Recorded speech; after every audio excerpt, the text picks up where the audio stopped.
The glass doors of the Grand Hyatt Busan slid open like the parting of two worlds, and the first thing Kang Dae-jin noticed was not the woman. It was the boy.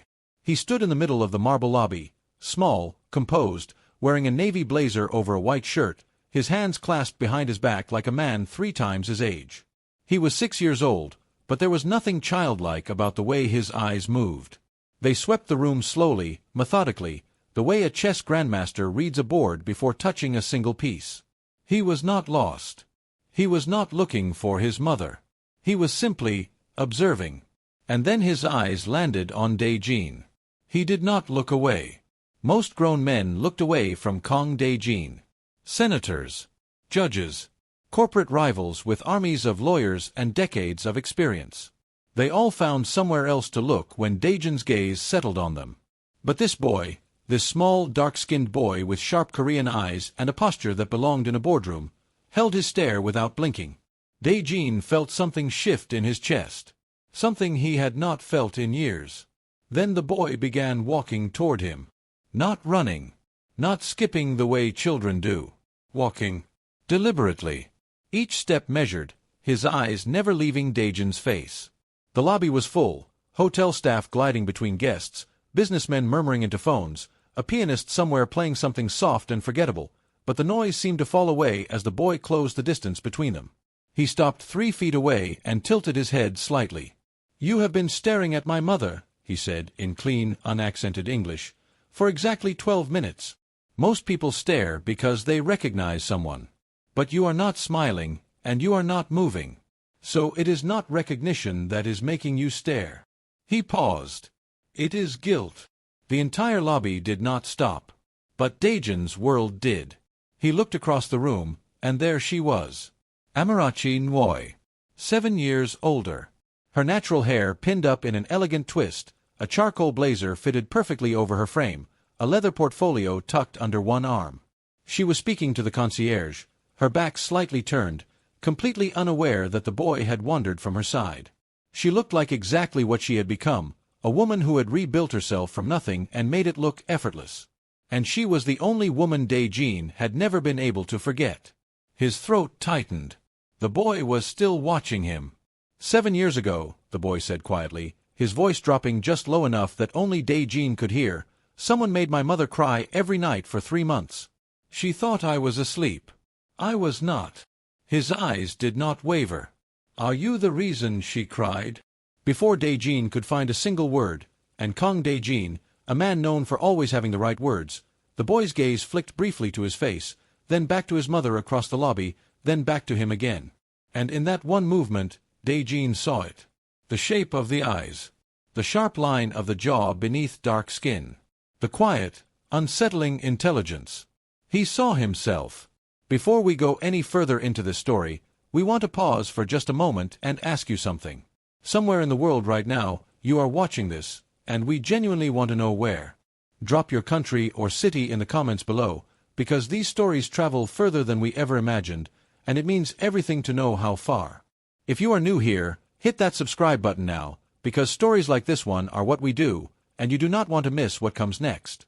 Now, let us get back to Busan, because what happens in the next few minutes is going to change 3 lives forever. Amarachi felt it before she saw it. That particular prickling at the back of her neck, the one she had learned to trust years ago, back when her instincts were the only security system she had. She was mid-sentence with the concierge, asking about the conference room booking for tomorrow's merger presentation, when her body simply refused to continue. Her words dried up. Her hand tightened around the portfolio. She turned slowly, the way a person turns when they already know they will not like what they find. Zuberi was standing 20 feet away. With a man. And not just any man. The portfolio slipped from under her arm. She caught it before it hit the floor, but barely. Her fingers had gone cold. Her lungs had forgotten their purpose. Because the man standing in front of her son, looking down at him with an expression she had never seen on that face before, something cracked open and raw and terrified, was Kang Dae-jin. Older. Harder around the edges. Silver threading through his black hair at the temples. But unmistakably, impossibly, devastatingly him. She had run to 3 different countries to make sure this moment never happened. She crossed the lobby in 12 steps and reached for Zuberi's shoulder, pulling him gently but firmly back toward her. "Zuberi," she said, and her voice came out steadier than she deserved credit for. "I told you to stay by the desk." "You were busy," he said simply. "That is not—" She stopped, breathed, looked up. Dae-jin was staring at her. Not the way a stranger stares. Not even the way an old acquaintance stares after years apart.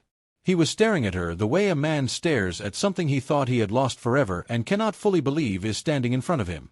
"Amarachi," he said. Just her name. Nothing else. But the way he said it, quiet, almost broken, like the word had been sitting in his chest for 7 years waiting to be released, undid something in her she had worked very hard to keep tied shut. "Mr. Kong," she said. Formal. Deliberate. A wall built in 2 words. His jaw tightened slightly at that. "You're here for the Minhwa tech merger." It was not a question. Of course it was not. Kong Dae-jin did not ask questions he already knew the answers to. "The Kong Group is the majority stakeholder," he continued. "I'm the one who requested a Canadian firm lead the legal oversight." A pause. "I didn't know it would be you." She searched his face for the lie. She could not find one. "We should," she started. "Is he mine?" The question landed like a stone dropped into still water. Flat. Final. Sending ripples through everything. Zuberi looked up at his mother. Then at the man. Then back at his mother. His expression did not change, but his hand found hers and held it, not out of fear, she knew. Out of solidarity. "This is not the place," she said. "Then tell me where the place is," Dae-jin said, "because I have been asking that question for 7 years with no one to ask it to." She said nothing. She took Zuberi's hand and walked to the elevator, and she did not look back. She could not afford to. Because if she had looked back and seen his face, that unguarded, unarmored face that she had seen exactly once before in her life, the night she told him she was pregnant, she might have stopped walking. And stopping was not something she could allow herself to do. Not yet. Not here. Not with her son standing right beside her. The elevator doors closed. She exhaled for what felt like the first time in 7 years. "Mama," Zuberi said. "Not now, Zuberi. He looks like me." She closed her eyes. "I know. Around the eyes," he continued, thoughtful, unhurried, as though he were describing a painting. "And the way he holds his jaw.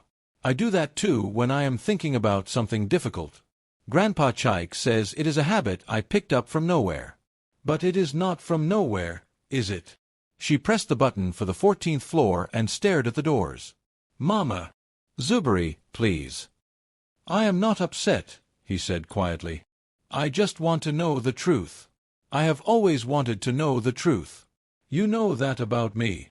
She looked down at him then. This boy.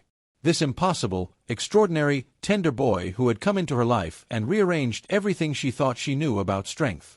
His eyes, Dae-jin's shape, her depth, were watching her with a patience that no 6-year-old should possess, and yet somehow, inexplicably, he did. "I know you do," she whispered. "Then tell me," he said. "When you are ready. I will wait." The elevator opened. They walked to their room. And Amarachi Nwoi sat on the edge of the hotel bed, in the city she had sworn never to return to, and let herself fall apart quietly, the way she had always done her falling apart, carefully, controlled, making sure the pieces did not land where her son could see them. To understand how they arrived at this moment, this collision of past and present in a Busan hotel lobby, you have to go back. Back to a version of Korea that Amarachi had spent 7 years trying to forget and had, in the end, only managed to preserve in perfect detail instead. She was 20 years old when her father, Barrister Chaik Nwoi, moved them from Lagos to Incheon. He had been offered a position that most men in his field would have quietly wept over. Legal advisor to the Kong family empire, one of Korea's most powerful and most feared conglomerates. Her father was brilliant, principled, and possessed of the particular Nigerian quality of being entirely unimpressed by wealth. He took the job not because of the money, though the money was extraordinary, but because the legal architecture of the Kong Empire was a puzzle complex enough to hold his interest. Chaik Nwoi had never in his life done anything for a simple reason when a fascinating one was available. Amarachi had not wanted to go. She had been 2 semesters into her law degree at the University of Lagos, building a life she had designed for herself, and the idea of uprooting it for Korea, a country she had never visited, whose language she did not speak, whose culture she understood only from the K-dramas her roommate watched obsessively, felt like a punishment she had not earned. She argued. She pleaded. She deployed every logical instrument at her disposal. Her father listened patiently to all of it and then said, "Pack warm clothes. Incheon is cold." She had been furious for the entire 14-hour flight. She stopped being furious approximately 3 weeks after arriving, for a reason she had not anticipated and would not, for a long time, admit even to herself. She met Kang Dae-jin on a Tuesday afternoon in the glass-walled conference room on the 32nd floor of the Kang Group headquarters. She had come to drop off documents her father had forgotten, intending to hand them to a secretary and leave. Instead, she walked into the middle of a meeting that had clearly gone wrong. For senior executives sat around a table radiating the particular tension of men who had just been told they were incorrect about something they were very sure they were correct about. At the head of the table stood Dae-jin, 30 years old, methodically dismantling their quarterly projections with the calm precision of a surgeon removing something that should never have been there in the first place. He did not raise his voice once. He did not need to. Amarachi stood in the doorway longer than she should have. When he finally looked up and saw her, he did not seem surprised or irritated by the interruption. He simply looked at her with those quiet, unreadable eyes and said, in English, "You have your father's posture. You must be Amarachi." She had not expected him to know her name. She had not expected a lot of things about Kang Dae-jin. Their connection did not happen the way it does in stories. Suddenly, dramatically, with music and slow motion. It happened gradually, almost accidentally, the way a river changes course. So slowly that no single moment feels significant until one day you look up and everything around you is different. It started with arguments. She was studying Korean in the evenings, and her father occasionally brought her to informal dinners with the Kang family's inner circle. Dae-jin was always there, always watching more than he spoke. One night, over a debate about international trade law that her father had started and then cheerfully abandoned when his phone rang, Amarachi found herself alone with Dae-jin and a disagreement she had no intention of abandoning. "The arbitration clause is unenforceable under Nigerian commercial law," she said. "It ignores jurisdiction entirely." "It was written by 4 senior partners with a combined experience of 90 years, Dae-jin replied. "Then 90 years of experience produced something unenforceable. Age does not make a contract sound. Logic does." He had looked at her then with something new in his eyes. Not attraction, not yet. Something that preceded attraction. Respect. The specific, reluctant respect of someone who is not accustomed to being argued with and finds, to their own surprise, that they do not dislike it. "You are studying law?" he asked. "2nd year. Or I was, before Incheon." "You resent being here." "I resent having the choice made for me," she corrected. "There is a difference." He was quiet for a moment. "Yes," he said finally. "There is." They talked for 2 more hours that night. The room emptied around them and they did not notice. By the time Amarachi realized her father had likely been waiting for 20 minutes, she had also realized that Kang Dae-jin, cold, feared, deliberately isolated Kang Dae-jin, was one of the most genuinely interesting people she had ever met. Not because of his money or his power or the way rooms rearranged themselves around his presence, but because underneath all of that, underneath the fortress, there was a mind that moved the way hers did. Fast. Lateral. Always 3 steps ahead but never cruel about it. She did not tell anyone. She went home, helped her father review a contract, studied Korean vocabulary until midnight, and told herself it was nothing. It was not nothing. Over the following months, it became something neither of them named but both of them tended carefully. Late evenings where documents needed reviewing and somehow Dae-jin was always the one to stay. Conversations that started about law and ended about philosophy, family, fear, the particular loneliness of being the person in the room everyone watches but no one truly sees. He told her once, quietly, almost as though he were reporting a fact rather than a confession, that he had not had a conversation he actually cared about in 3 years before he met her.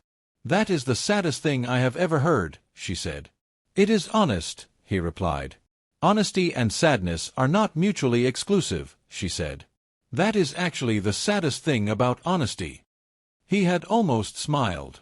With Dae-jin, almost smiling was the equivalent of anyone else laughing until they had to sit down. She knew it was dangerous. She was not naive. She had watched enough of the Kong family's operations from her father's periphery to understand what the Kong name meant. Not just wealth, but a particular kind of power that operated in spaces the law acknowledged only in whispers.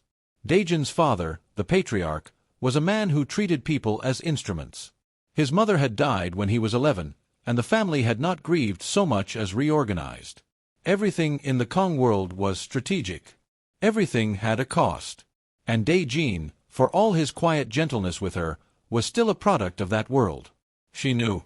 She stayed anyway. Because when he looked at her, really looked at her, not the way men looked at her in rooms where she was the only black woman, not with curiosity or condescension or the exhausting weight of exoticism, but simply, directly, as though she were exactly the person he had been trying to find the words to describe for his entire life, she felt seen in a way that 20 years of being extraordinary had never once made her feel. They kept it secret. In a family like the Kangs, secrecy was not cowardice. It was survival. And for 8 months, they survived beautifully. Then she missed her period. She remembered the morning with a clarity that 7 years had done nothing to blur. The pharmacy near her apartment. The walk home with the test in her bag, the cold Incheon air filling her lungs with a sharpness that felt like the world trying to wake her up. The bathroom floor. The 2 lines. The way she sat there for 23 minutes before she was able to stand. She told him that evening. She had rehearsed the words a dozen times, and when the moment came she discarded all of them and simply said, "Dae-jin, I am pregnant." She had watched many things move across his face in the months she had known him. Calculation, amusement, frustration. That rare, unguarded tenderness he reserved only for moments when he forgot to protect himself. But she had never seen what moved across his face in the silence that followed those 3 words. It was not one thing. It was a sequence, shock, then something that might have been joy, then something that crushed the joy immediately, efficiently, the way a boot crushes a flame. Fear. Not ordinary fear. The deep, structural, foundational fear of a man who has grown up inside a machine and knows exactly what the machine does to things it considers inconvenient. "Amarachi," he said. His voice was different. Lower. The warmth stripped out of it. "You have to understand something about my family. Dae-jin. Listen to me." He took her hands, and even then, even in that moment, she noticed that his hands were cold. "My father has managed every significant relationship in this family for 30 years. Every marriage. Every alliance. Every heir. He decides. Not the people involved. He decides." His grip tightened slightly. "If he finds out about this child, about us, he will not congratulate me. He will not welcome you. He will look at you and see a liability. And he will look at our child." His jaw tightened. "He removes liabilities, Amarachi. That is what he does." The word remove hung in the air between them. "You are afraid of your own father," she said. "Not an accusation. A recognition. I am realistic about what he is capable of," he said carefully. "That is the same thing." He looked at her for a long moment. "You need to go. You and the child. You need to be somewhere he cannot reach. I need you to be safe, and the only way I can guarantee that is if we disappear," she finished. The silence that followed was the loudest thing she had ever heard. She pulled her hands back slowly. She looked at this man, this brilliant, complicated, carefully armored man, and she understood him perfectly in that moment. She understood that he was not abandoning her. She understood that, in his mind, he was protecting her. She understood that the fear in his eyes was real, and the danger he was describing was real, and that everything he was saying came from a place of genuine, bone-deep terror for their safety. She understood all of it, and she still felt the ground open up beneath her feet. "I will find a way to reach you," he said. "When things are more stable. When I have more control over." "Do not promise me things that depend on circumstances," she said quietly. "You of all people should know better than that." She left his apartment that night. She took nothing that was not already hers. She called her father from the street, walking fast, the cold air turning her breath to vapor, and she said 4 words she had never said to him before. "Baba, we have to go." Her father, who had spent 30 years reading rooms and people and situations with terrifying accuracy, asked exactly one question. "Tonight." "Tonight," she said. He did not argue. He did not ask for an explanation. He packed what mattered and was ready in 2 hours. By morning they were on a flight to Toronto, and Amarachi Nwoi closed her eyes somewhere over the Pacific Ocean and made herself a promise that she kept for exactly 7 years. She would not go back. She would not reach out. She would not let the ghost of what she and Dae-jin had been follow her into the life she was going to build. She would raise this child who was already, she somehow knew, going to be extraordinary, with everything she had. And she would be enough.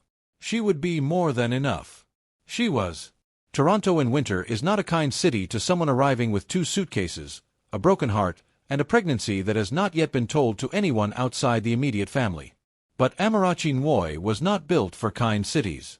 She was built for difficult ones. She found a small apartment near the university, enrolled in a transfer program, negotiated her credits across systems with a ferocity that left 3 academic advisors slightly stunned, and resumed her law degree with the particular focus of someone who has converted grief into fuel and is running on it at full capacity. Her father found consulting work within 6 weeks. He never discussed Korea. He never asked about Dae-jin.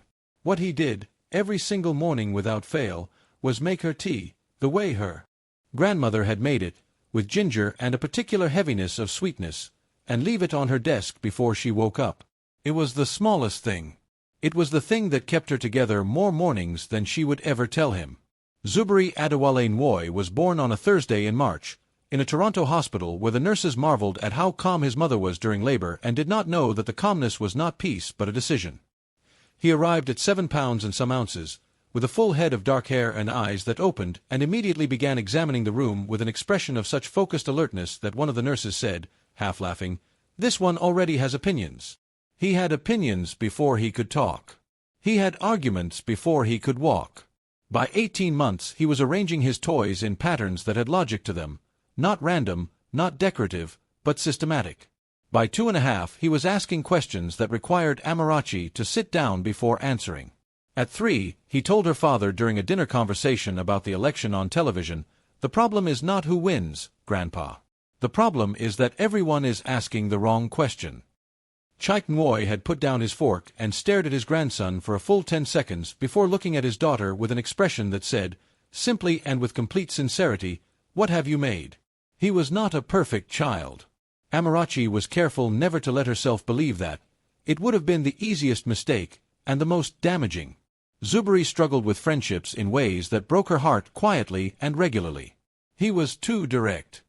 He said the true thing when the kind thing was what was needed, not because he was unkind, but because he had not yet learned that truth and kindness are sometimes the same road and sometimes 2 completely different roads, and the wisdom is in knowing which is which. He came home from school twice in his first year with the bruised look of a child who had said something correct and been punished for it socially, and each time Amarachi sat with him and resisted the instinct to simply validate him and instead said, "What do you think you could have done differently?"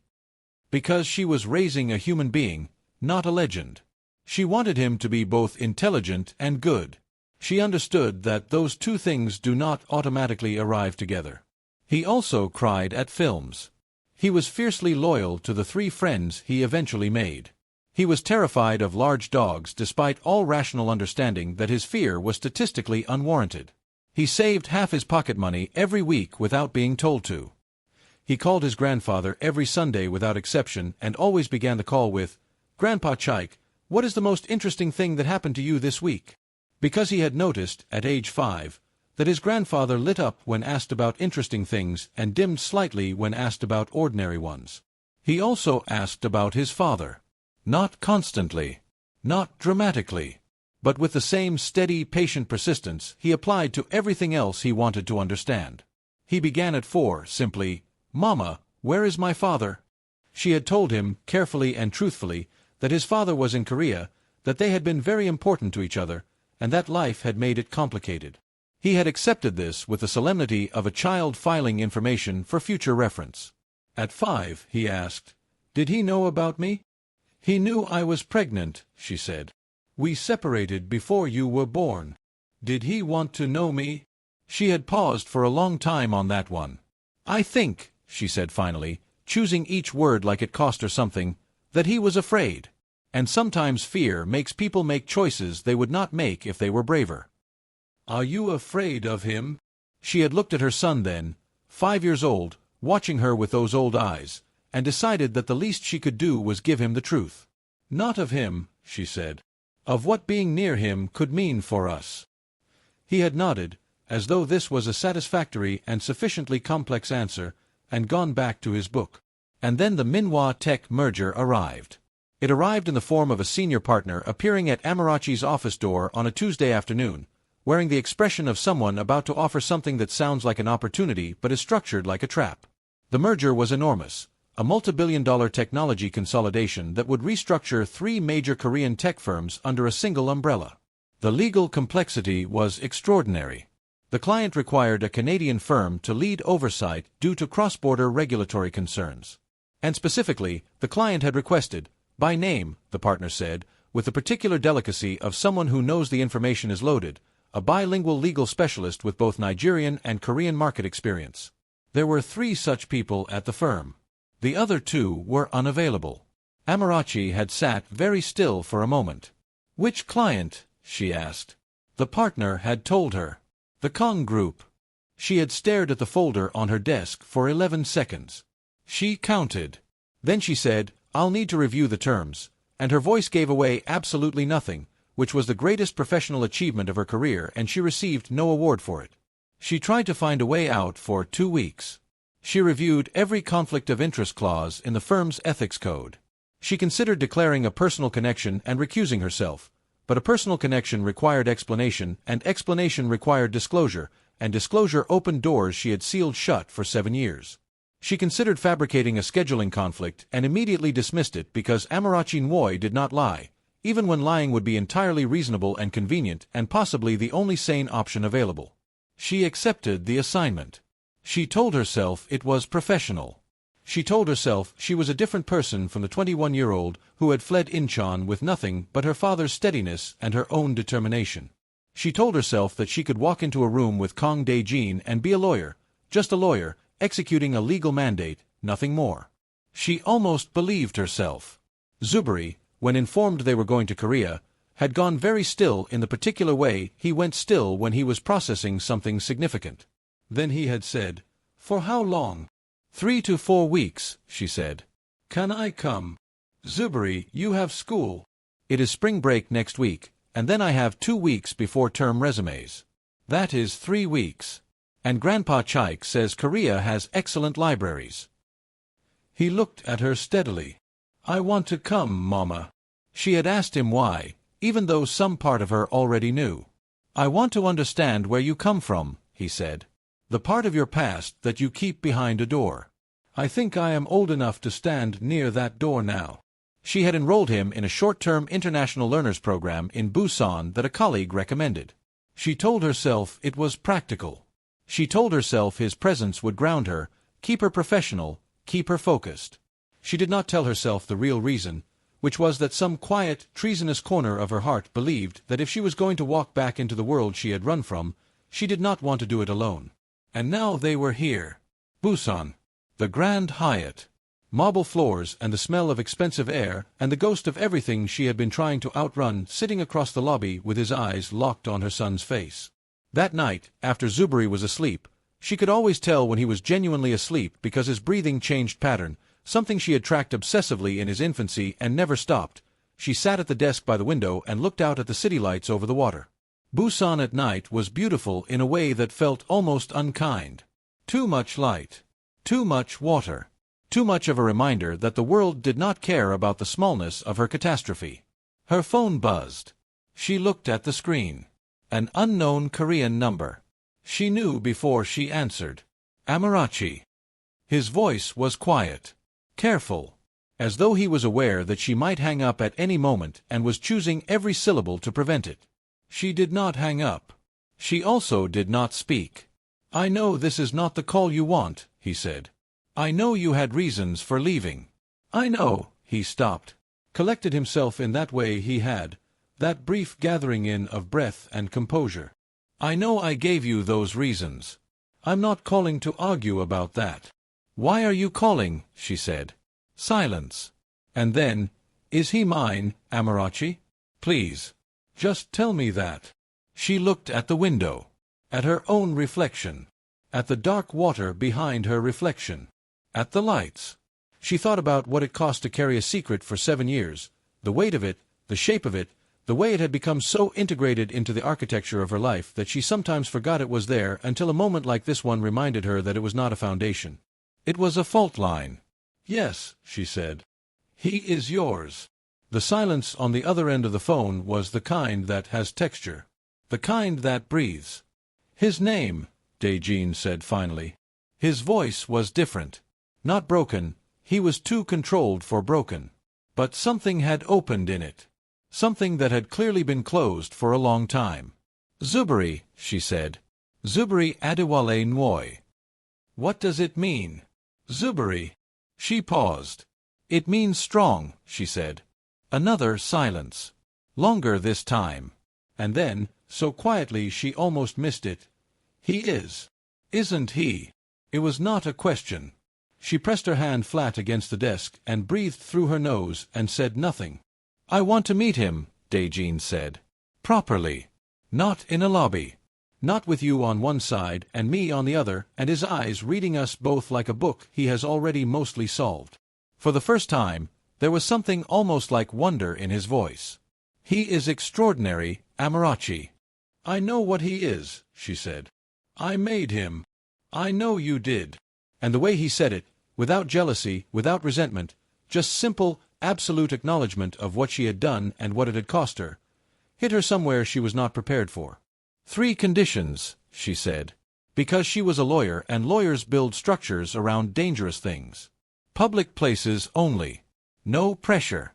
No mention of the Kong family name, the business, or anything connected to your world. He is a child, and I will not have him navigating power dynamics before he even knows what they are. Agreed, he said. Immediately. Without negotiation. She had expected him to push back on at least one point. The speed of his agreement unsettled her more than argument would have. Tomorrow, she said. There is a park near the waterfront. 11 o'clock. I'll be there. She hung up. She sat in the dark for a while longer. Then she went to bed and lay on her back and stared at the ceiling and thought about the look on Dae-jin's face in the lobby when he had finally let himself see what was standing in front of him. That fractured, undefended look. The look of a man confronting not an enemy but a consequence. Not a threat but a question that had been waiting 7 years for an answer. She thought about Zuberi saying, "He looks like me around the eyes." She thought about the 3 months she had cried herself to sleep in Toronto, quietly, so the boy growing inside her would not somehow learn grief before he learned his name. She thought about strength. About what it costs. About how Zuberi's name was a whole truth compressed into one word and how she had chosen it standing alone in a Toronto hospital room, holding her newborn son, understanding that she would have to be both parents and that she would do it not out of martyrdom but out of love, plain and structural and permanent as bone. She did not sleep for a long time. But when she did not dream about Dae-jin. She did not dream about the Kong family or Korea or the 7 years behind her. She dreamed about a park by the water. Sunlight. And her son running towards something she could not yet see clearly, arms wide open, completely unafraid. The park was called Dongbeek Island, and it sat at the edge of the Busan waterfront like something out of a photograph that had not decided yet what it wanted to mean. Camellia trees lined the paths, their red flowers heavy and deliberate against the gray-blue of the sea beyond. Elderly couples walked slowly with interlaced hands. Children chased pigeons with the focused energy of beings who have not yet learned that the pigeons will never be caught. The air carried salt and something sweeter underneath. The flowers, probably, or the particular quality of coastal light in April. Dae-jin was already there when they arrived.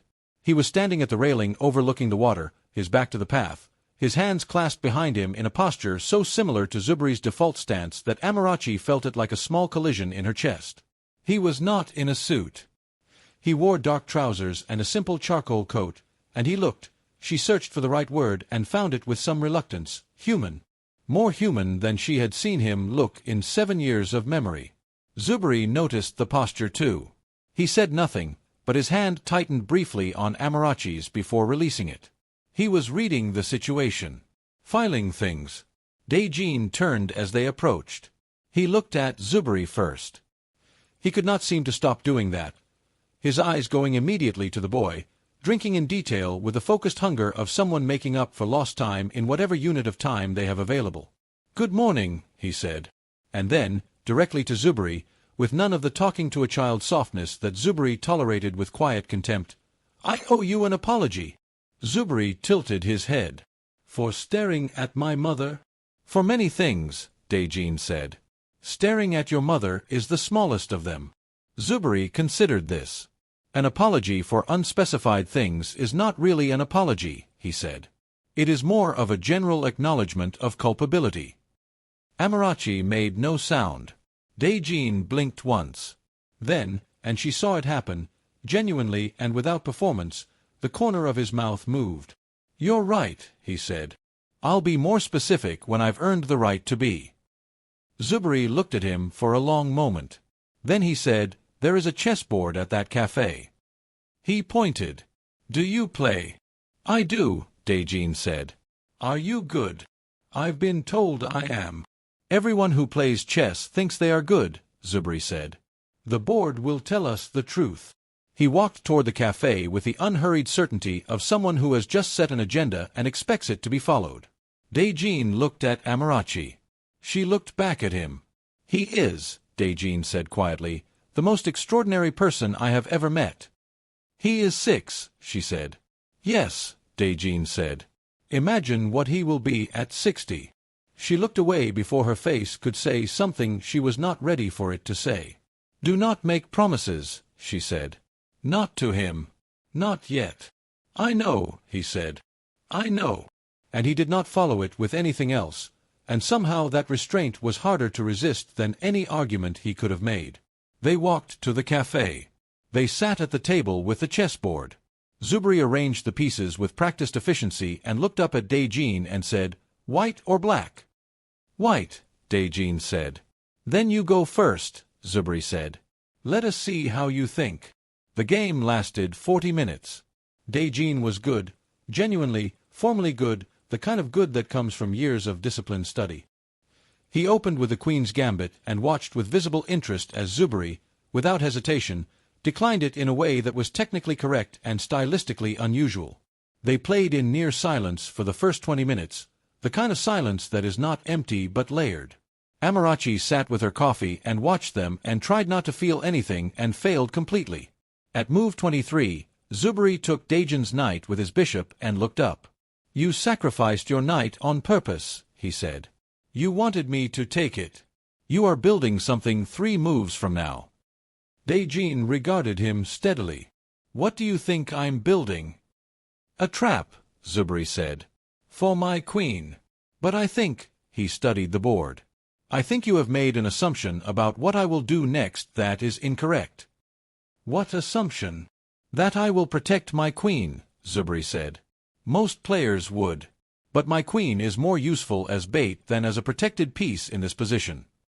He moved a pawn. "Let us see if your trap works on an empty square." Dae-jin looked at the board for a long time. Then he looked at his son. And for the second time in 2 days, Kong Dae-jin, a man who had stared down corporate raiders, government officials, and men who had genuinely intended him harm, had nothing to say. He tipped his king. Zuberi accepted the concession without gloating, which was somehow more devastating than gloating would have been. "You are very good," he told Dae-jin. "I have only beaten my grandfather 8 times. You are the 9th. How many times have you played your grandfather?" 41, Zuberi said. "He wins 33 times out of 41 and says it as though it is ordinary," Dae-jin said to Amarachi. "It is ordinary to him," she said. "That is the part that keeps me humble." Something loosened between them at that, a laugh that was not quite a laugh, but was the shape of one, brief and surprised, and it moved through the space between them like a small, tentative light. For a moment, just a moment, it felt like something that could be repaired. Then Amarachi's phone rang. She looked at the screen. Her senior partner in Toronto. She held up a finger and stepped away to take the call, leaving Dae-jin and Zuberi at the chessboard. She did not hear what they said to each other in those 4 minutes. She would ask Zuberi later, and he would tell her. He always told her everything eventually. But in those 4 minutes, while she stood 10 feet away with her back to them and her phone pressed to her ear, something shifted at that table. Something that had no name yet but would, in time, become the most important thing in all of their lives. She finished the call and turned back. Dae-jin was listening to Zuberi describe the migratory patterns of Arctic birds with the full, undivided attention he normally reserved for contract negotiations. And Zuberi, her son, who trusted slowly and tested constantly and never performed warmth he did not feel, was talking the way he only talked when he felt genuinely safe. The danger, she would later realize, was never Dae-jin. The danger was already watching from a distance, in the form of a man she had not yet seen, standing at the edge of the park with a phone at his ear and eyes that had just found exactly what they were looking for. Kang Hyun-sik was 53 years old, and he had spent 30 of those years being the most important person in any room that his nephew Dae-jin was not in. He was not the patriarch that had been Dae-jin's father, now retired to a compound in Jeju and declining steadily in both health and relevance. And he was not Dae-jin, not the heir, not the face, not the intelligence that had tripled the empire's value in a decade. What he was, and what he had been with extraordinary skill for 30 years, was the infrastructure. The man who made things happen quietly. The man who managed what Dae-jin was too principled to manage and what the patriarch was too visible to manage. He was the space between the official record and the actual one. He had known about the Nigerian girl. He had known even before Dae-jin's father knew, because Hyun-sik made it his business to know everything about Dae-jin before Dae-jin's father needed to know it. He had watched the relationship develop with the patient, strategic attention of a man who understands that some problems solve themselves if you simply do not interfere, and some do not. When the girl disappeared, he had been satisfied. Problem solved. The Kang succession line remained clean, the family's public image remained uncontaminated by the complications of a mixed-race illegitimate child, and Dae-jin, who had spent 3 weeks in a state of barely controlled devastation that Hyun-sik had watched with clinical interest, had eventually refocused himself on the empire. As he always did. Because Dae-jin, for all his inconvenient principles, understood duty. And now here they were. Busan. A park by the water. His nephew sitting at a cafe table across from a 6-year-old boy who looked exactly, precisely, unmistakably like the Kang bloodline wearing a different skin. Hyun-sik lowered his phone. The problem had not solved itself. The problem had come back, grown 6 years older, and was apparently beating his nephew at chess. He turned and walked back to his car. He had calls to make. He had people to speak to. He had a situation to manage, the way he had always managed situations. Quietly, efficiently, and with the absolute conviction that the Kang family's future was worth whatever it cost. Whatever it cost. He did not look back at the park. He did not need to. He already knew everything he needed to know. The days that followed the park had a strange, suspended quality to them, as though Busan itself had agreed to hold its breath while 3 people carefully negotiated the terms of something that had no existing contract, no precedent, and no guarantee of surviving contact with the real world. Dae-jin kept his word. Public places only. No pressure. No mention of the Kang name or the empire or the succession architecture that had quietly governed every significant decision of his adult life. He showed up exactly when he said he would and left exactly when the agreement required, and in between he was. And this was the thing Amarachi had not prepared herself for, the thing that made the whole careful structure she had built around her heart feel suddenly less structural than she had believed. He was present. Fully, completely, with a quality of attention that she had forgotten was possible in a person who had as many things competing for that attention as Dae-jin did. He came to the waterfront on Wednesday with 2 cups of barley tea and a silence that asked nothing and offered everything. He sat beside Zuberi on a bench overlooking the harbor and listened to a 40-minute explanation of why the migration patterns of certain seabirds were directly analogous to the inefficiencies in global supply chain logistics, and he did not perform interest. He was interested. She could see it, the slight forward lean, the occasional question that proved he had been listening at a level that most adults did not bother to reach. On Thursday, he took them to a small bookshop in Nampo-dong that he said he had been visiting since he was a teenager. It was narrow and overstuffed and smelled like old paper and something warm, and the owner, A woman in her 70s who greeted Dae-jin with the comfortable familiarity of someone who had watched him grow up book by book, looked at Zubri and said something in Korean that made Dae-jin go very still for half a second. Amarachi's Korean was functional rather than fluent, but she caught enough. The woman had said, "He has your eyes, Dae-jin-sai. The serious ones."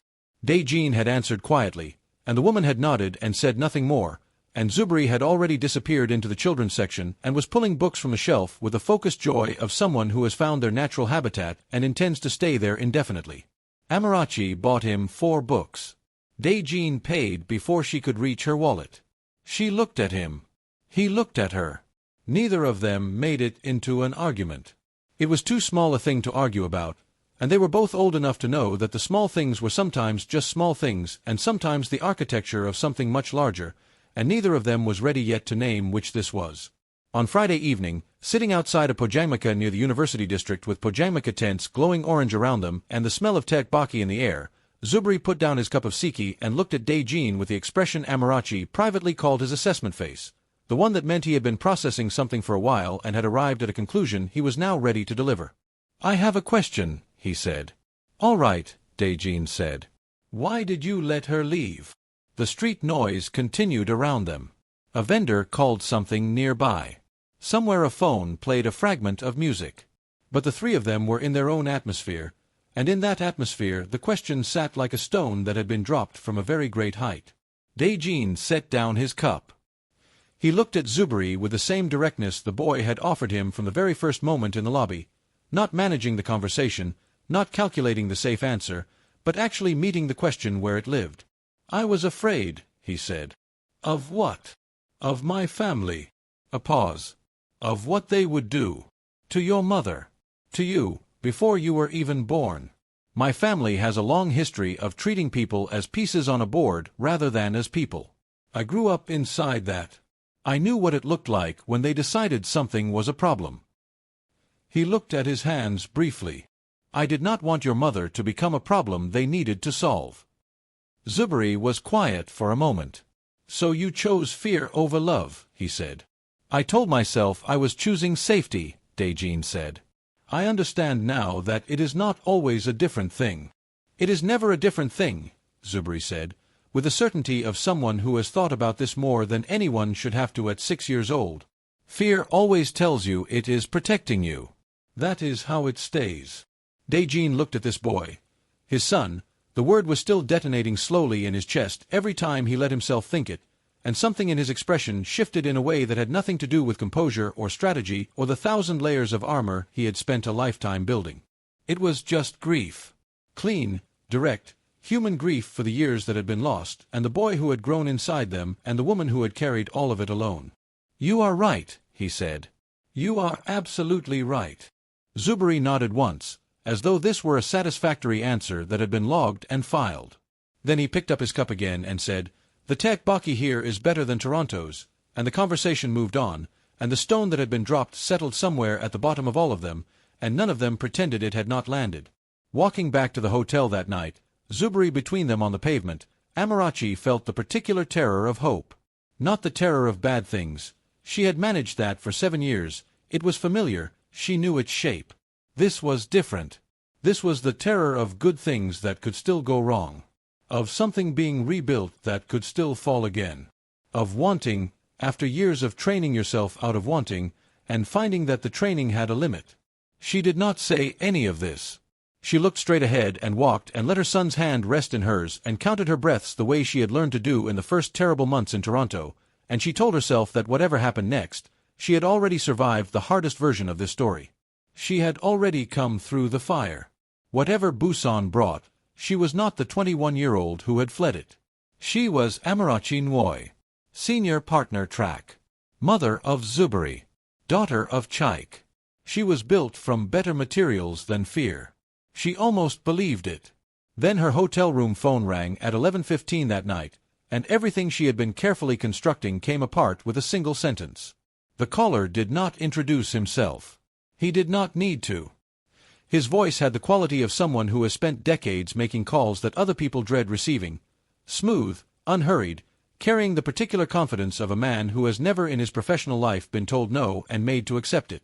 Miss Ngoy, he said. My name is Kong Hyunsik. I think it is time we had a conversation. She sat up slowly. Her hand on the receiver was completely steady. This was the discipline of 7 years, the ability to be afraid on the inside while presenting a surface that gave away nothing. I know who you are, she said. Good, he said. Then I can skip the pleasantries. A brief pause, measured and deliberate. You are here on a professional assignment. The Minhwa Tech merger is a significant piece of work and your firm has a strong reputation. I have no quarrel with your professional presence in Busan. But, she said, because there was always a but with men like this. But your personal activities during your stay have created a situation that I need to address. His voice remained pleasant. That was the most unsettling part, the pleasantness. Like a surface that shows no cracks and then gives way entirely. My nephew is a complicated man with complicated responsibilities. He has obligations to this family that predate you and will outlast both of us. I understand that the two of you share a history. I even understand that there is a child involved. A pause waited with intention. What I cannot allow is for that history and that child to become a disruption to 30 years of carefully constructed succession planning. Your nephew is an adult, Amarachi said. As am I. Of course, he said, as though she had said something obvious and slightly beside the point. Which is exactly why I am speaking to you as one. Adult to adult. Professional to professional. Another pause. I have been very patient, Miss Ngoy. I waited 7 years for this to resolve itself naturally. It did not. I am now asking you, directly and respectfully, to complete your professional assignment and return to Toronto. Take the boy. Do not contact Dae-jin again. The silence stretched. And if I don't, she said. He did not raise his voice. He did not threaten. He simply said, in the same pleasant, unhurried tone, I have a great deal of experience making complicated situations simple. I would prefer not to apply that experience to your situation. I am giving you the opportunity to make the simpler choice yourself. A brief pause. Your firm's engagement with the Kong Group is worth considerably more than this merger alone. Your father spent years building his consulting reputation on Kong-adjacent work. Your son is enrolled in an international program in this city whose continued operation depends on relationships I maintain. He let that land. I am not threatening you, Miss Ngoy. I am simply ensuring you have complete information for your decision-making. She said nothing. Sleep well, he said. I look forward to a smooth conclusion to your professional work here. The line went dead. Amarachi set the receiver down with great care, the way you set down something that might break if handled wrong. Then she sat in the dark of her hotel room for a long time, and the city lights on the water did not seem beautiful this time. They seemed indifferent. The way power is always indifferent to the people it moves around. She had been here before. Not in this room, not in this city, not with a 6-year-old asleep in the room beside her.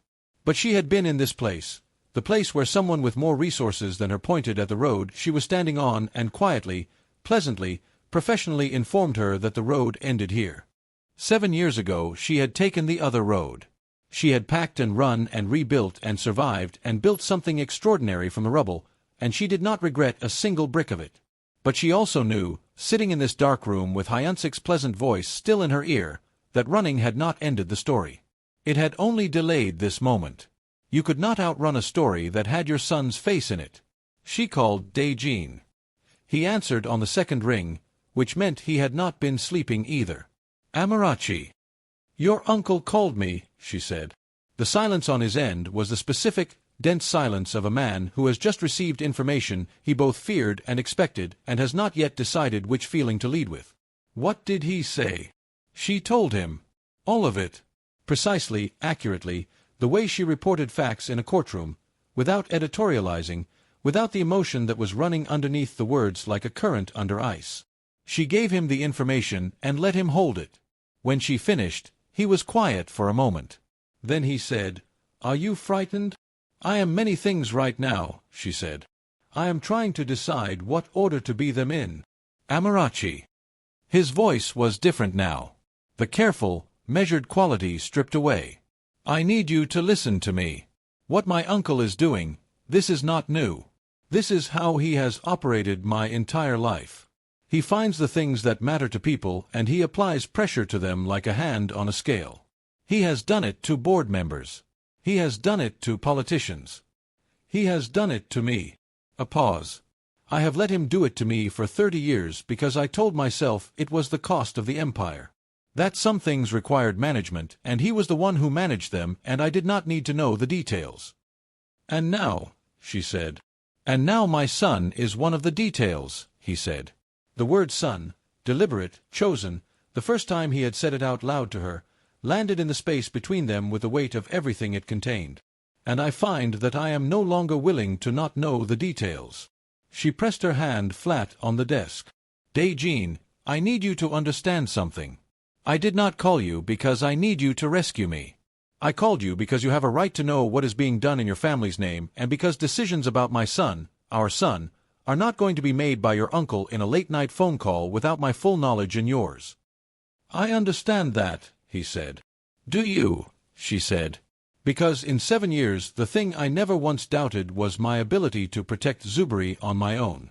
I am calling you tonight not from weakness. I am calling you because we have arrived at a place where he deserves to have both of us in the room when things are decided about him. Do you understand the difference? A silence. And then, quietly, yes. I understand the difference. Another pause. And I need you to know that I am going to stand up this time. Not for me. Not even entirely for you. His voice was steady. For him. Because he told me tonight that fear always tells you it is protecting you. And I am done being protected by my own fear. She closed her eyes. Get some sleep, she said, because she did not trust herself with anything more than that. You too, he said. She did not sleep. In the morning she told Zuberi nothing. She made him breakfast from the room service menu.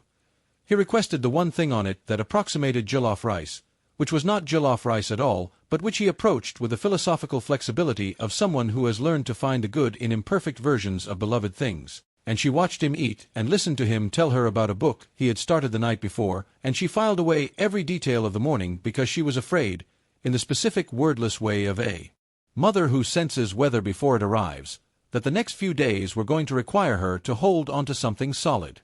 She went to the merger presentation. She was brilliant. She was always brilliant when she was afraid. The fear sharpened her in a way that nothing else did, burned away everything that was not essential and left only the architecture. She walked 2 senior Kong Group executives through a regulatory framework that had taken her 3 weeks to build, and she answered every question with the precision of someone who had not spent the previous night sitting in the dark with a billionaire's uncle whispering in her ear. She noticed Hyunsik in the back of the room. He was not on the attendee list. He had simply appeared, the way men who own rooms tend to appear in them, and he sat with his hands folded and his face pleasant and his eyes on her with the quality of someone watching a performance they have already decided the outcome of. She did not acknowledge him. She finished the presentation. She received the compliments of 3 executives and the approving nod of her senior partner via video call, and she gathered her materials with steady hands and walked out. In the corridor, she heard footsteps behind her. Miss Ngoy. Hyunsik fell into step beside her, unhurried, the pleasantness of the previous night intact and undented. An excellent presentation. Your reputation is well earned. Mr. Kong, she said, walking. Have you had time to consider our conversation? I consider all relevant information when making decisions, she said. That is what I do professionally. I'm glad to hear it. He matched her pace with ease. I hope you will also consider that my nephew has a board meeting in 3 weeks at which he is expected to announce his formal commitment to the Kong Group's next decade of development. A commitment that requires his complete focus and an image that the board has certain expectations about. He paused. The board is made up of conservative men with long memories and longer opinions about what the Kong legacy should look like. An illegitimate mixed-race child appearing at this particular moment would create. Stop, she said. She stopped walking. She turned to face him fully, and she looked at this man, this smooth, well-dressed, architecturally dangerous man, with the complete stillness of someone who has identified the exact nature of what is in front of them and is no longer surprised by it. Say the word illegitimate in reference to my son one more time, she said very quietly, and I will make sure that every detail of this conversation, including last night's phone call, which I recorded, is available to every relevant legal authority and every relevant journalist who covers the Kong Group's corporate governance." She let that sit for exactly 2 seconds. "I am not a 21-year-old girl who can be frightened onto a plane in the middle of the night, Mr. Kong. I am a senior partner-track corporate attorney with 7 years of experience, an impeccable record, and a very thorough understanding of what constitutes coercion in 3 separate legal jurisdictions." She held his gaze without difficulty. "Do we understand each other?" Something moved briefly in Hyunsik's eyes. Not quite surprise. Something closer to recalibration. The look of a man who has misread the weight of something and is silently adjusting his assessment. "You recorded the call," he said. "I am a lawyer," she said. "I record everything." She walked away. Her hands, she noted with some satisfaction, were still completely steady. She called Dae-jin from the lobby, speaking quietly and quickly, and she told him what had happened. He listened without interrupting. When she finished, he said, "I'm coming to the hotel." "Dae-jin." "Not to protect you," he said, and she heard the echo of her own words from the previous night in his. "You have made it clear you do not need that, and I believe you. I am coming because my uncle has declared this a situation he intends to manage, and I am done with managed situations. I am coming to have a conversation with him that should have happened 30 years ago." He arrived in 40 minutes. He came alone. No security, no assistant, no armor of staff and vehicles that a man of his position would normally deploy for a confrontation of this significance. He came in the same dark coat from the park, and he looked like a man who had made a decision at some point in the previous 12 hours and had arrived at a stillness on the other side of it that was different in quality from his usual stillness. Less controlled. More chosen. Hyunsik was still in the hotel. Dae-jin had, Amarachi understood, already known he would be. These were men who knew each other's moves the way long-standing opponents always do, from the inside, at the level of pattern and habit and the particular logic of the other's reasoning. They met in the hotel's smaller conference room, a space that felt almost absurdly appropriate, a room designed for negotiations, with its neutral walls and its rectangular table and its quality of suspended judgment. Amarachi was there. She had not been invited and she had not asked permission. She sat at the table with her portfolio and her recorder and her absolute intention to be present, and neither man questioned it. Hyunsik looked at Dae-jin with the specific expression of a man who is performing patience. "You've spoken to her," he said. "I've spoken to her," Dae-jin confirmed. He sat down. He did not look at his uncle the way he had ever looked at him before, not with the deference of a nephew, not with the managed tension of 2 people who have decades of unsaid things between them. He looked at him the way he looked at a problem he had finally decided to solve rather than manage. "I need you to understand something, Hyunsik SSI. What you did last night, and I know exactly what you did, she told me everything, that is finished." Hyunsik settled back slightly. "Dae-jin, the board meeting." "I know about the board meeting. I have known about the board meeting for 6 months, and I have been preparing for it for 6 months, and nothing about this situation changes my preparation or my position within this company." Dae-jin's voice was even. Completely even, in a way that somehow carried more weight than anger would have. "What it changes is my relationship to how this family operates. I have allowed you to manage things for 30 years. I have told myself that the empire required a certain kind of machinery, and that you were the machinery, and that there were parts of the machine I did not need to inspect." He paused. "I am inspecting now." "You are being emotional," Hyunsik said. "That boy has been here 4 days, and already—" "That boy," Dae-jin said, and the evenness in his voice developed an edge that was quiet and absolute and did not require volume to be the most present thing in the room, "is my son. And you will speak about him accordingly, or you will not speak about him at all." Hyunsik looked at his nephew for a long moment. The recalibration that Amarachi had seen briefly in the corridor was happening again, more significantly this time. He was reassessing, revising, updating his model of who Dae-jin was in light of information that did not fit his existing framework. "The board will not accept this," he said finally. "Some of them will not," Dae-jin agreed. "I expect that. I am prepared for it." He placed his hands flat on the table. "What I am not prepared for, and what I will not accept, is my family being used as a pressure point against Amarachi and Zuberi. That ends today. In this room. You would risk everything. I would not frame it as risk, Dae-jin said. I would frame it as clarity. For the first time in a very long time, I know exactly what I value and exactly what I am willing to pay to protect it. He looked at his uncle steadily. That is not emotional. That is the most strategic position I have ever taken. Hyunsik said nothing for a long moment. He looked at Dae-jin, then briefly at Amarachi, then back at Dae-jin.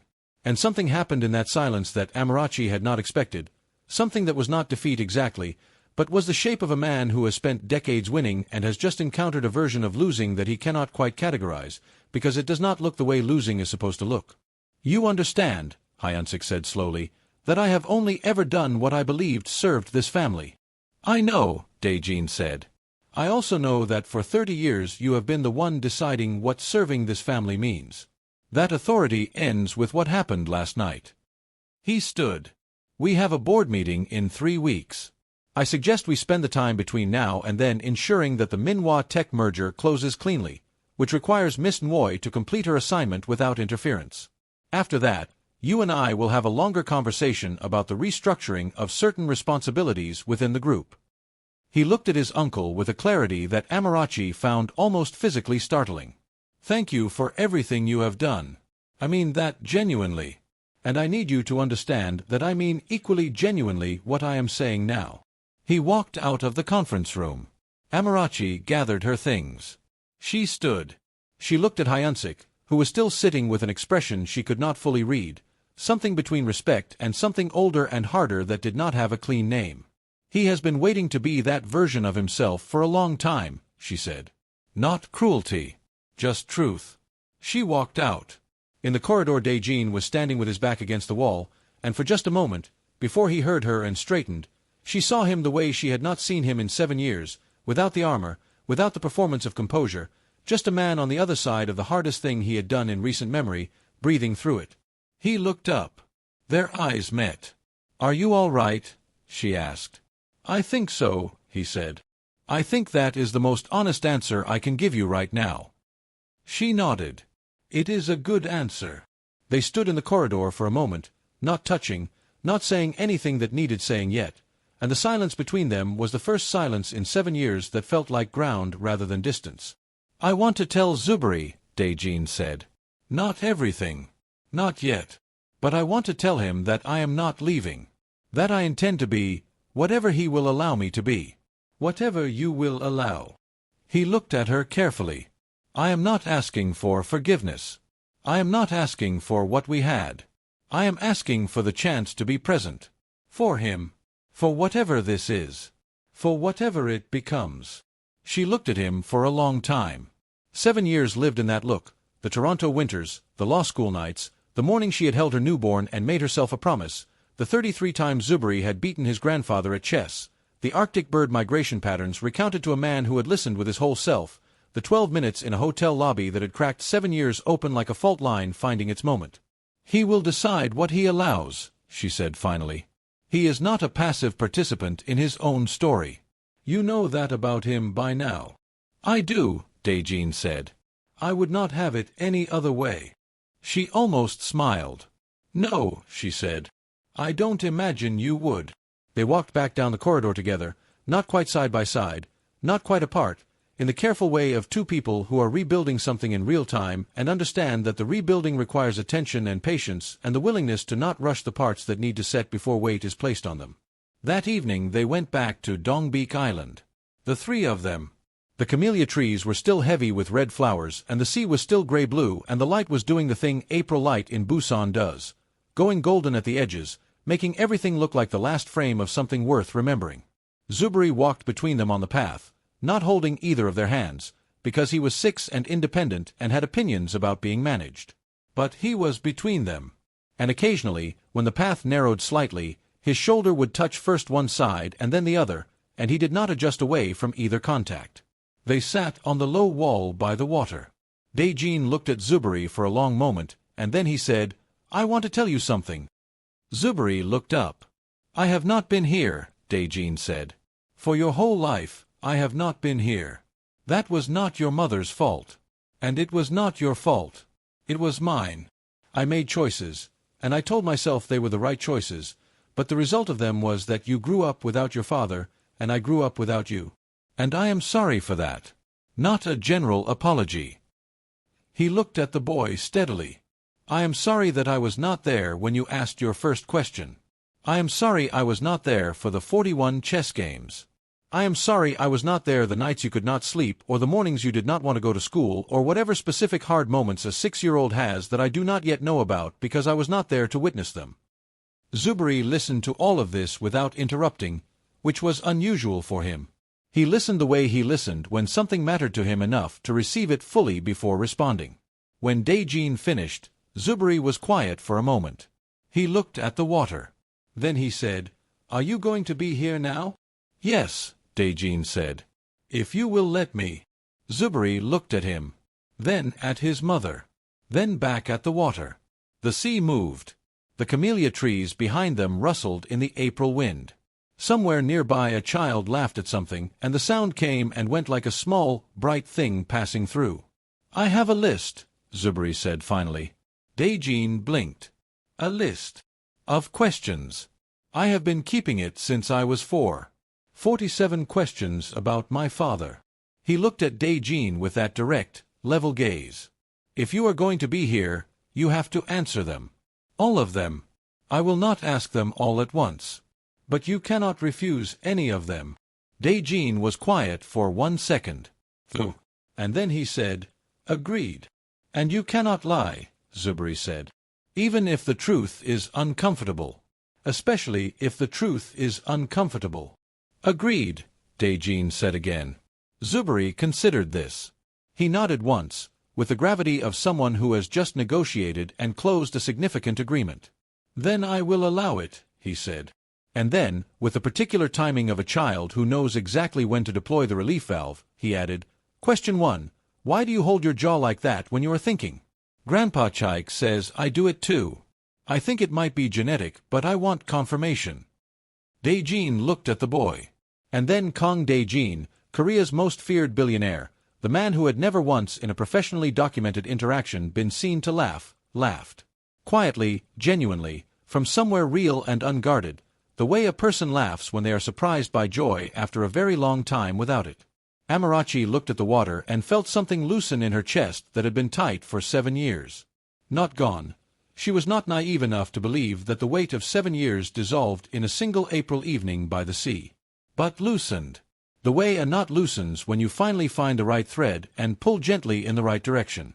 Zuberi was already explaining the jawline hypothesis with supporting evidence. Dae-jin was listening with his entire self. The sun continued its descent toward the water. The weeks that followed were not a fairy tale. Amarachi was clear on that with herself from the beginning, with the iron clarity she applied to all things she needed to be clear about. The merger closed in 11 days, cleanly, professionally, with Amarachi's legal framework holding up under scrutiny from 3 regulatory bodies across 2 countries. The senior partners in Toronto were satisfied. Her reputation had not merely survived Busan, it had grown in it, the way certain things grow better under pressure than in ease. Zuberi completed his program, made 2 friends he said were acceptable and one he said was genuinely interesting, and compiled 17 pages of notes about Korean urban planning that he said he was saving for a project he had not yet defined but had the shape of. Dae-jin, true to his word, was present. He answered question 4 from Zuberi's list over ramen in Nampo-dong. He answered question 9 during a walk through Gamcheon Culture Village.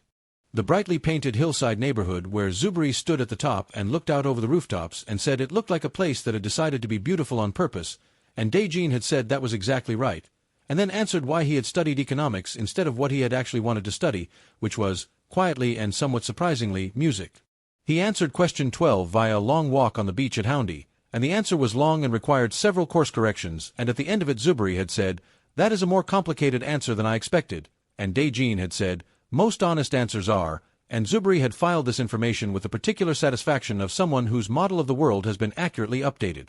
Amarachi and Dae-jin existed, during those weeks, in the careful space between what they had been and what they might become. They were not what they had been at 21 and 30. They were too different for that, shaped by different years, different losses, different versions of surviving. But they were also not strangers. They were something more complicated and more interesting than strangers, two people who had originally recognized something essential in each other and were finding, cautiously, with appropriate suspicion and appropriate hope in equal measure, that the essential thing had not gone anywhere. It had simply been waiting in the condition that essential things maintain while life happens around them. There were difficult conversations. There were evenings where the weight of the missing years sat at the table with them like an uninvited guest that all three of them were aware of and none of them quite knew how to ask to leave. There was a night when Amarachi sat on her hotel balcony and cried in the specific way she had cried in Toronto, controlled, quiet, making sure Zuberi was asleep first, not from sadness exactly, but from the particular overwhelm of a person who has been strong for so long that the first real moment of safety feels, paradoxically, like the hardest thing to survive.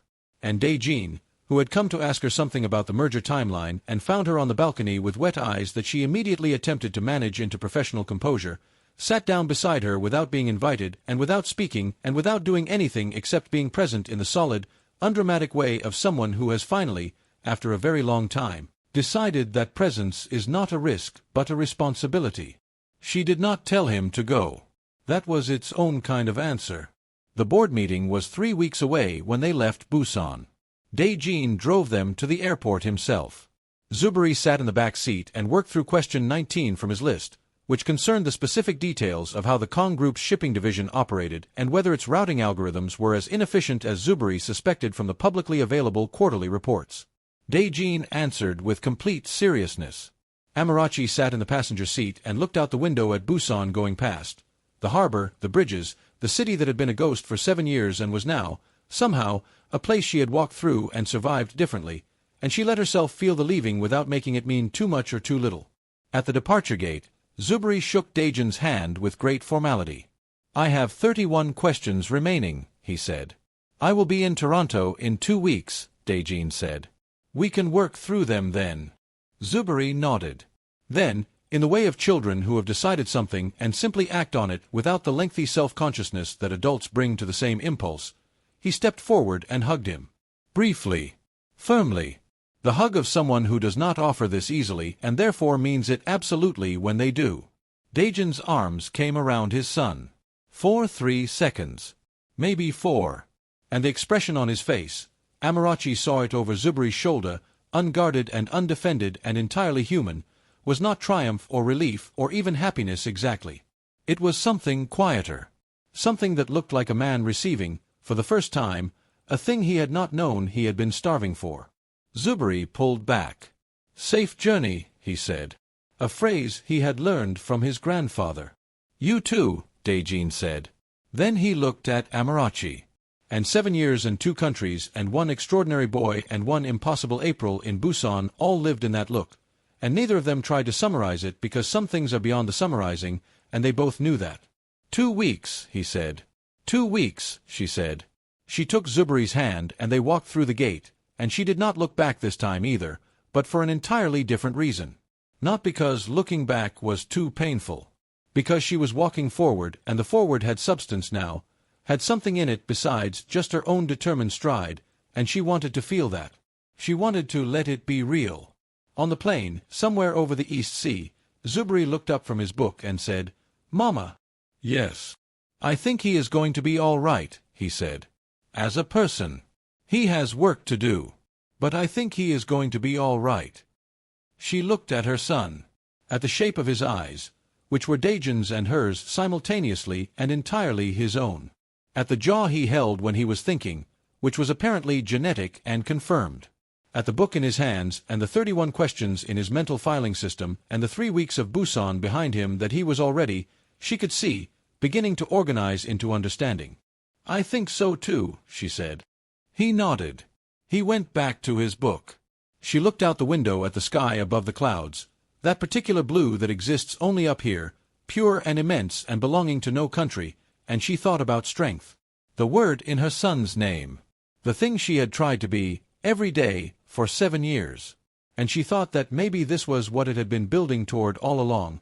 Not a wall, not a fortress, not the ability to be alone and be fine, but this. The harder thing.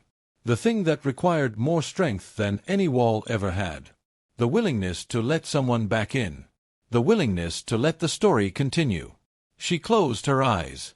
Outside the window, Korea grew smaller and the sky grew larger, and somewhere 30,000 feet below, the sea held all of them equally. The city she had fled, the city that had given her back something she had not known she still wanted, the man who had made one terrible choice and was beginning the long work of becoming someone capable of better ones. The plane flew on. Zuberi read. And Amarachi Nwoi, for the first time in 7 years, let herself rest. But 2 days after they landed in Toronto, her phone rang at 7 in the morning. A Korean number she did not recognize. She answered, because she had learned in Busan that not answering did not make things go away. It just made them arrive without warning. The voice on the other end was young. Female. Speaking in Korean first, then switching to English when Amarachi responded. Miss Nwoi, the voice said. My name is Kang Soyeon. I am Daejin's younger sister. A pause. I need to speak with you. About the board meeting. About my uncle. Another pause, and in this one there was something Amarachi did not expect from a Kang, something that sounded, unmistakably and urgently, like fear. There is something Daejin does not know. Something Hyunsik has been preparing for years. If Daejin walks into that board meeting without knowing what I know, the voice stopped. Collected itself. He will not walk out of it the same way. Amarachi sat up. Completely awake. Every instinct she possessed coming online with the particular clarity of someone who has learned to trust the feeling that the ground is about to shift.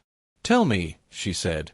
And the story that was not finished, that had never been finished, that had only pretended to be finished for 7 years while continuing underground, in the architecture of a family built on secrets and strategy and the specific ruthlessness of people who have never once in their lives been told that some things are not theirs to control, began its next chapter.